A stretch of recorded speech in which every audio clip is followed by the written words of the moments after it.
तो बच्चों हम पढ़ रहे हैं क्लास 10th का मैथ और चैप्टर का नाम है द्विघात समीकरण और चैप्टर नंबर 4 है और द्विघात समीकरण है क्वाड्रेटिक इक्वेशन।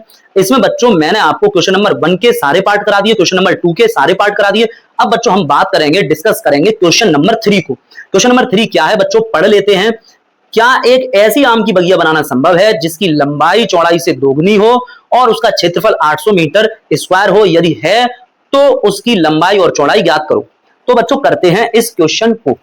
तो बच्चों देखते हैं कि हमारे पास क्या क्या उसने दिया हुआ है। उसने कहा है क्या आपके पास कोई ऐसी आम की बगिया हो जिसमें लंबाई और चौड़ाई है। ठीक है, लंबाई और चौड़ाई है, ठीक है ना। अब ये कह रहा है कि जो क्षेत्रफल है, ये जो जगह है, ये जो जगह है, ये जगह, ये कितनी है? ये है बच्चों 800 वर्ग मीटर। कितना दिया है? 800 वर्ग मीटर, मतलब 800 मीटर स्क्वायर। और बच्चों ये कह रहा है कि जो लंबाई है वो चौड़ाई से दुगनी है। ये बच्चों आपको दिख रही है चौड़ाई और ये है बच्चों आपकी लंबाई। अब जो लंबाई है वो जाहिर सी बात है लंबाई हमेशा चौड़ाई से ज्यादा होगी। हमेशा याद रखो ये बात कि अगर कोई भी आकृति आयताकार है, रेक्टेंगुलर है, आयताकार है, तो हमेशा लंबाई चौड़ाई से ज्यादा ही होगी। यहां पर केस ये है कि जो लंबाई है वो चौड़ाई से दोगुनी है। अगर मैं ये कहूं कि लंबाई 5 है, लंबाई अगर 5 है तो चौड़ाई 10 है, दुगनी है। दुगनी का मतलब कितना हो गया? मतलब 2 into 5 है।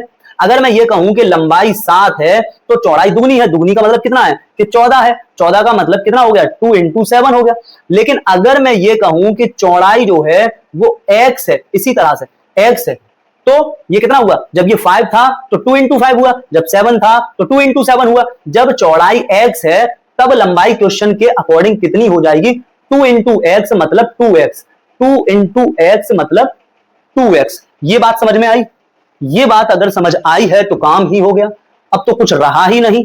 ठीक है, अब हम जानते हैं कि क्षेत्रफल का जो फॉर्मूला होता है बच्चों, जो क्षेत्रफल आयताकार किसी भी चीज का क्षेत्रफल का फॉर्मूला होता है लंबाई गुणा में चौड़ाई।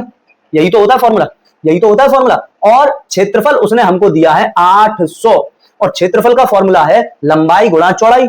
लंबाई गुणा चौड़ाई है क्षेत्रफल का फॉर्मूला और 800 के बराबर है। ये क्षेत्रफल है जो कि 800 है। अब लंबाई कितनी है? लंबाई है बच्चों 2x और चौड़ाई है बच्चों x बराबर बच्चों 800 लिखोगे। यहां तक कोई प्रॉब्लम है क्या आपको? तो बच्चों आप 2x स्क्वायर बराबर भी 800 लिखोगे। यहां पर बच्चों x स्क्वायर में 2 क्या कर रहा है? मल्टीप्लाई कर रहा है। 2 को अगर इधर ले जाऊं और x स्क्वायर को अकेला करूं तो बच्चों 800 अपॉन में 2 हो जाएगा। बच्चों 2 का डिवाइड करोगे तो बच्चों 400 हो जाएगा। तो बच्चों x स्क्वायर बराबर 400 आया। x स्क्वायर बराबर अगर 400 आया है तो द्विघात समीकरण के जो हम चैप्टर पढ़ रहे हैं उसके अनुसार बच्चों x बराबर प्लस माइनस रूट में 400 लिखोगे, रूट में 400 लिखोगे और x बराबर प्लस माइनस 20 लिखोगे, 20 लिखोगे। अब बच्चों यहां पर x के 2 मान निकल कर आए। x के बच्चों कितने मान निकल कर आए? x बराबर एक 20 आया और x बराबर एक माइनस का 20 आया। माइनस वाला इनवैलिड कह देंगे, अमान्य कह देंगे, प्लस वाले से हमें मतलब होगा, प्लस वाले से हमको मतलब होगा।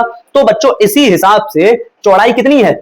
चौड़ाई है बच्चों, चौड़ाई है x, चौड़ाई है x और लंबाई कितनी है बच्चों? लंबाई है 2x, 2x। तो x का जब प्रॉपर मान निकल आएगा तो हम कहेंगे कि ऐसा संभव है।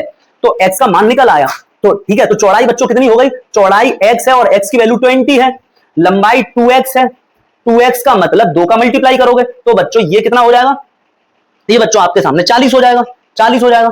तो बच्चों लंबाई और चौड़ाई भी हमने दोनों निकाल ली और x की वैल्यू अगर हमारी पॉजिटिव आती है, रियल नंबर आती है, अगर x की वैल्यू रियल नंबर आती है तो हम कहेंगे कि ऐसा संभव है। तो बच्चों ऐसा संभव है, आंसर आपके सामने है और ऐसा संभव है बच्चों।